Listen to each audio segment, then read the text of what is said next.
مسرور Sughra, assistant professor CM college Darbhanga.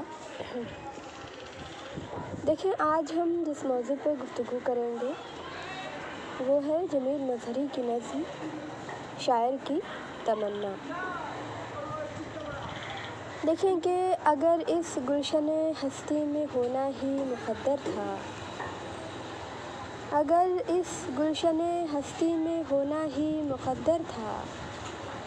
تو میں غنچوں کی مٹھی میں دل بلبل ہوا ہوتا۔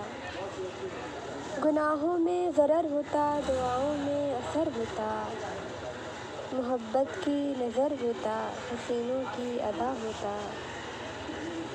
فروغ چہرہ محنت، غبار دامن دولت، نم پیشانی غیرت، خم زلف رسا ہوتا۔ ہوا ہوتا کسی دستار کج پر پھول کی طرح، اور اس دستار کج کی تمکنت پر ہنس رہا ہوتا۔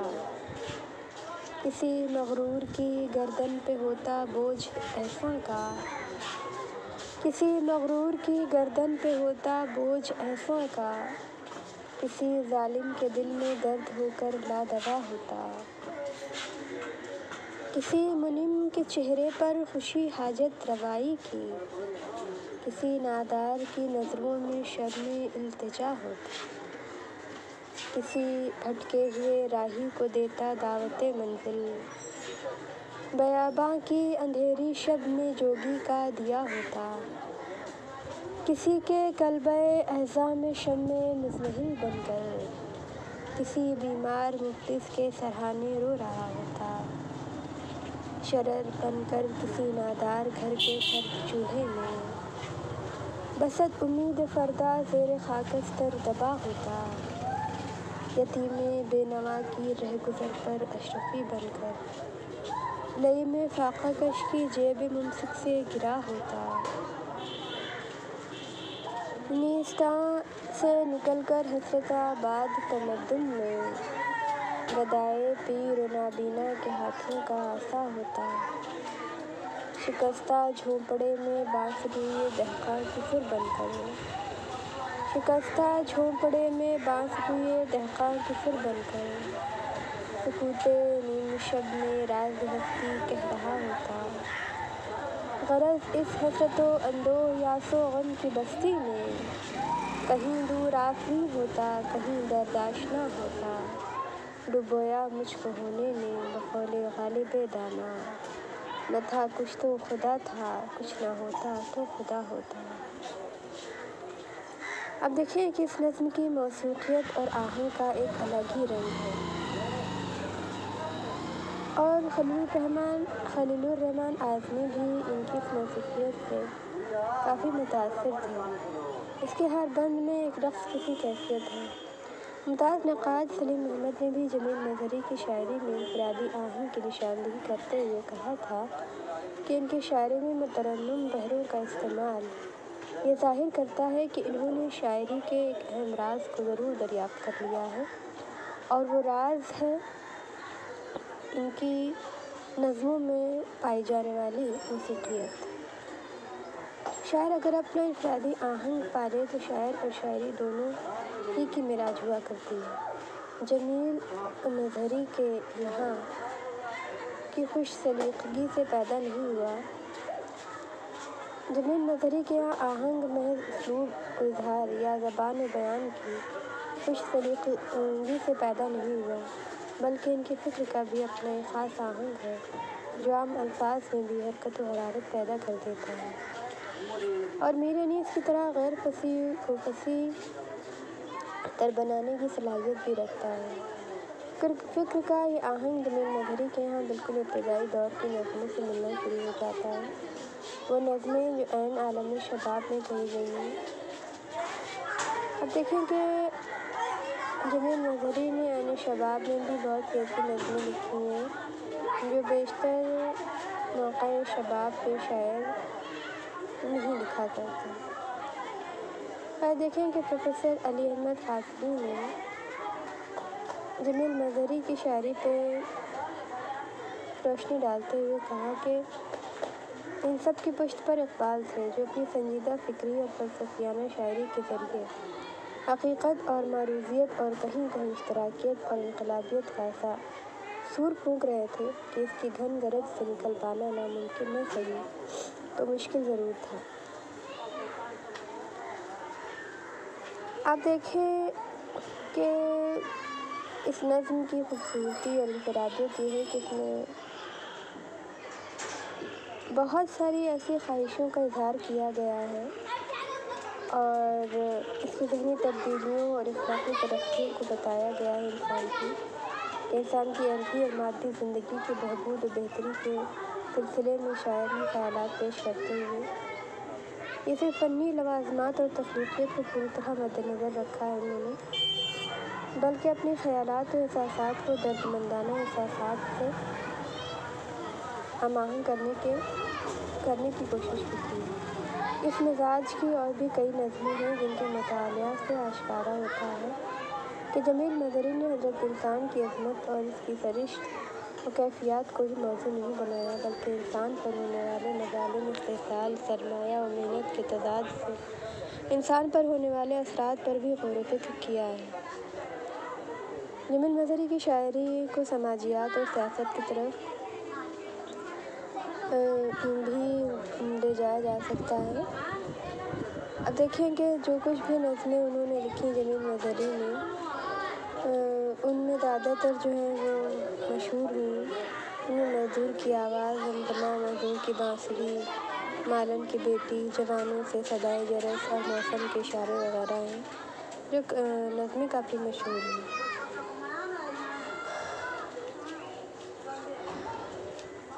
اب آئیے یہ جو نظم ہے شاعر کی تمنا، ہم اس پہ ہلکی سی روشنی ڈالتے ہیں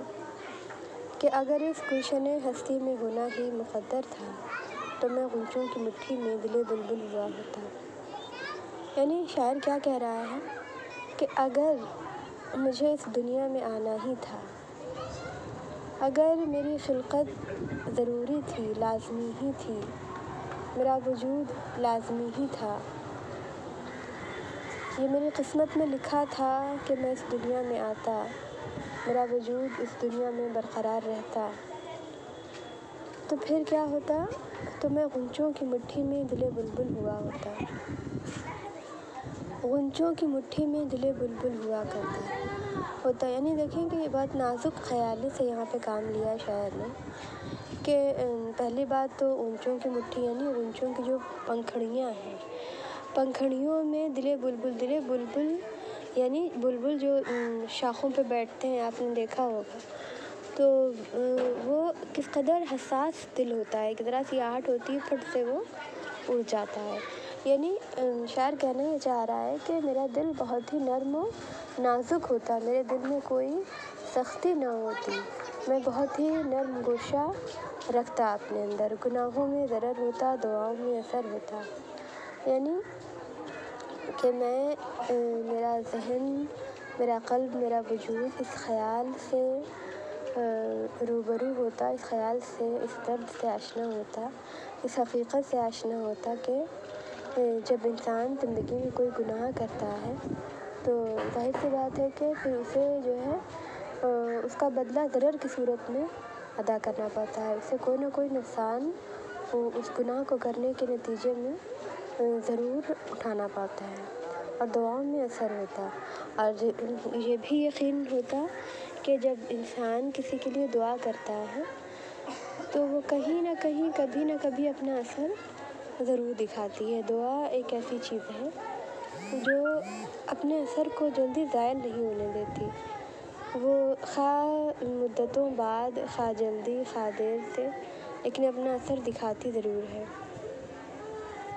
محبت کی نظر ہوتا، حسینوں کی ادا ہوتا۔ نہیں دیکھیں کہ نظم کا نام ہی شاعر کی تمنا ہے، اور شاعر اپنے دل کی تمنا بتا رہا ہے کہ اگر میں یہ ہوتا، وہ ہوتا، وہ ہوتا، ایسا ہوتا، ویسا ہوتا تو کس قدر اچھا ہوتا، کہ اگر میں زندہ ہی تھا تو میں اس طرح زندہ ہوتا، کیا کہ محبت کی نظر ہوتا، ایک محبت کی نظر جو انسان کبھی کسی چاہنے والے کی طرف کرتا ہے، یا کوئی اگر معشوق ہے اپنے عاشق کی طرف، یا عاشق اپنے معشوق کی طرف، یا محبوب اپنے محب کی طرف، محب اپنے محبوب کی طرف پیار بھری نظروں سے دیکھتا ہے۔ تو یہ جو پیار بھری نظروں سے دیکھنا ہے عاشق کا اور محبوب کا، وہ شاعر کیا کہہ رہا ہے کہ کاش میں وہ محبت کی نظر ہی ہوتا، یعنی میرا وجود لوگوں پہ محبت لٹانے والا ہوتا، لوگوں سے محبت کرنے والا ہوتا،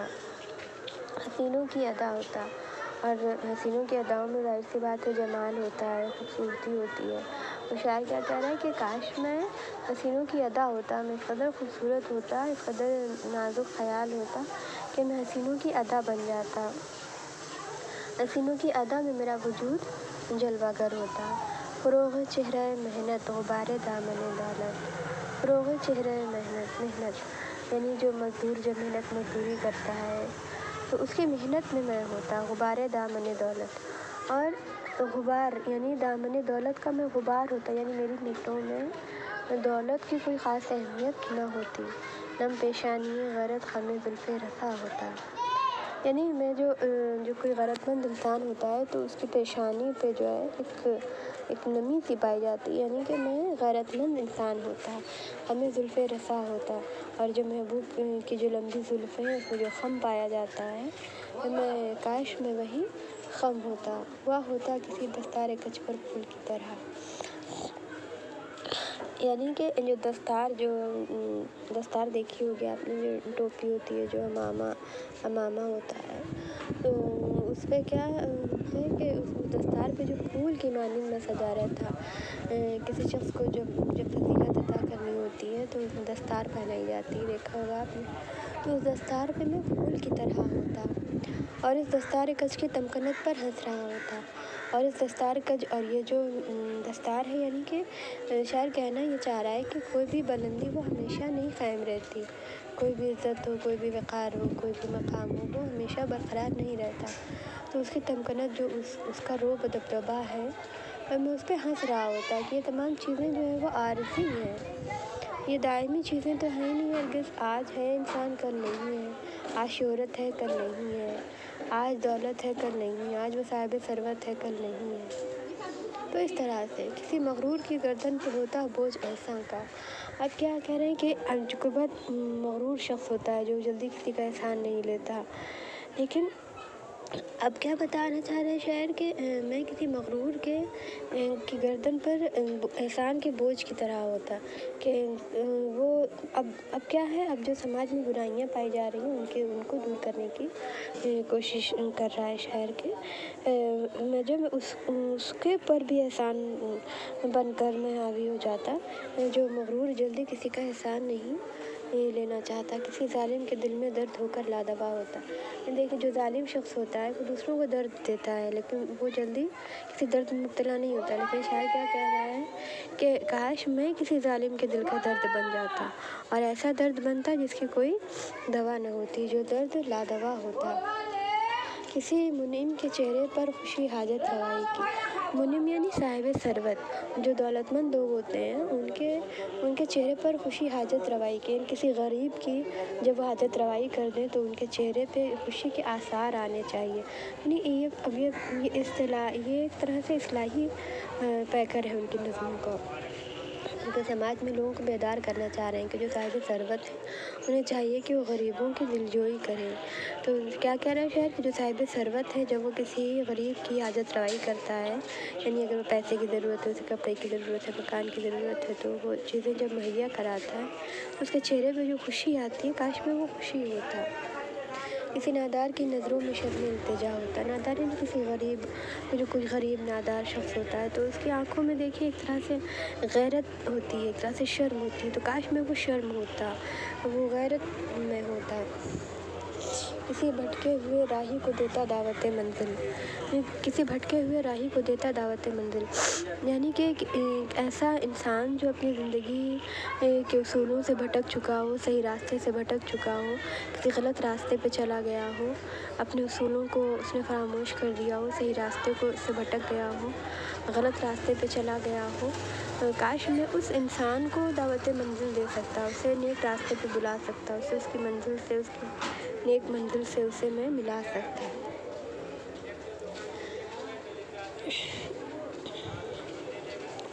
بیاباں کی اندھیری شب میں جوگی کا دیا ہوتا، بیاباں یعنی جنگل، جنگل کی اندھیری رات میں کسی جوگی کا دیا ہوتا۔ جو جوگن ہوتے ہیں، جو جوگی لوگ ہوتے ہیں، جو فقیر قسم کے لوگ ہوتے ہیں، جنگل جنگل مارے مارے پھرتے ہیں، ان کے پاس کیا ہے، رات جب ہوتی ہے تو ان کے پاس ایک دیا ہوتا ہے، وہ دیا جلا کے کہیں پہ بیٹھ جاتے ہیں۔ تو وہ کیا کہتا ہے کہ کاش میں وہ دیا ہوتا جس سے میں میری ذات سے کسی کو روشنی مل پاتی۔ کسی کے قلبِ احزاں میں شمع مزمحل بن کر، قلبِ احزاں کہتے ہیں غم کدے کو کہتے ہیں، مطلب ایک ایسا گھر جہاں پہ رنج و غم ہو، وہاں پہ شمع مزمحل یعنی غم، رنج، پریشانی کی شمع بن کر میں وہاں پہ بن کر کیا کرتا، کسی بیمار مفلس کے سرہانے رو رہا ہوتا۔ یعنی کسی ایک ایسے گھر میں جہاں رنج و غم، جو غم کدا ہے، جو رنج و غم کا گھر ہے، وہاں پہ میں ایک ایسی شمع بنتا جو بیمار مفلس کے سرہانے رو رہا ہوتا۔ جہاں پہ کوئی غم کدے میں، غم کے گھر میں کوئی بیمار ہوتا، کوئی مفلس ہوتا، وہاں پہ میں ایک شمع بن کر اور اس کے سرہانے جلا ہوتا، اور اس کی مفلسی پر، اس کی غریبی پر میں رو رہا ہوتا۔ شرر بن کر کسی نادار گھر کے سرد چولہے میں بصد امید فردہ زیر خاک استر دبا ہوتا۔ اب کیا دیکھیے، جو لوگ غریب ہوتے ہیں وہاں پہ کیا ہے، بیشتر اوقات ایسا ہوتا ہے کہ کھانا پکانے کے لیے کچھ نہیں ہوتا، ان کے چولہے سرد ہوتے ہیں، چولہے بھی نہیں جلتے۔ تو شاعر کیا کہہ رہا ہے کہ میں ایک ہلکی سی چنگاری بن کر اس کے چولہے میں کہیں نہ کہیں دبا رہتا کہ کل پھر یہ چولہا روشن ہوگا، آج سرد ہے تو کیا ہوا، وہ امید بن کر، میں اس امید کی شرر بن کر کہیں کسی غریب کے چولہے کے نیچے میں دبا ہوتا۔ یتیم بے نوا کی رہ گزر پر اشرفی بن کر لئیم فاقہ گش کے جیب ممسک سے گرا ہوتا۔ اب کیا کہہ رہے ہیں کہ کسی تنگ دل کی جیب سے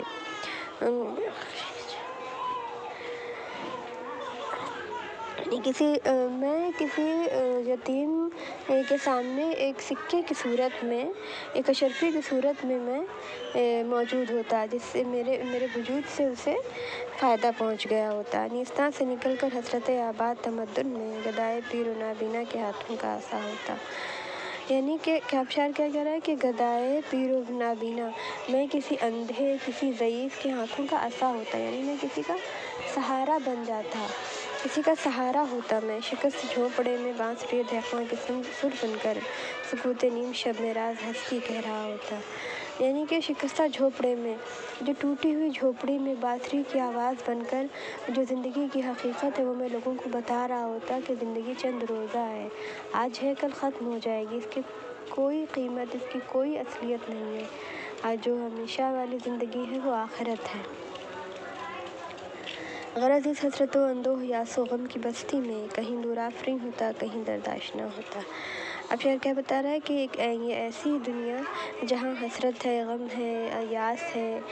پریشانی ہے، وہاں ایسی دنیا میں کیا ہوتا، کہیں دور آفریں ہوتا، کہیں درد آشنا ہوتا، میں کسی کو خوشی دے رہا ہوتا، کسی کا غم بانٹ رہا ہوتا، ڈبویا مجھ کو ہونے نے بقول غالب دانا۔ اب کیا غالب کا یہ شعر ہے کہ ڈبویا مجھ کو ہونے نے نہ ہوتا میں تو کیا ہوتا۔ تو اب وہاں تو غالب کی غزل سے استفادہ کرتے ہوئے کہہ رہے ہیں کہ ڈبویا مجھ کو ہونے نے، یعنی کہ میرے وجود نے ہی میرے ہونے، جو میرا وجود ہے، اس وجود نے مجھے ڈبو دیا، میرے وجود نے ہی مجھے ڈبو دیا، اگر میں نہیں ہوتا تو میں ڈوبتا نہیں۔ انہوں نے ڈبویا مجھ کو ہونے نے بقول غالب دانا، نہ تھا کچھ تو خدا تھا، کچھ نہ ہوتا تو خدا ہوتا۔ یہ میرا وجود ہے تو اس سے مجھے ڈوب ہی جانا ہے، اگر میرا وجود نہیں ہوتا تو میں نہیں ڈوبتا، جبکہ اگر کچھ نہ تھا تو خدا تھا، کچھ نہیں ہوتا تو خدا ہوتا۔ ان زمانے میں کچھ بھی نہیں تھا جب تو بھی خدا تھا، اور جب کچھ نہیں ہوگا تو بھی خدا ہوتا، کچھ نہ ہوتا تو خدا ہوتا، کچھ نہیں تھا تو بھی خدا تھا۔ یعنی وجود صرف خدا ہی کا ہے اور دنیا میں کچھ نہیں ہے، اور اگر میرا وجود ہوتا تو ان صورتوں میں ہوتا جن صورتوں میں میں نے خواہش کی ہے۔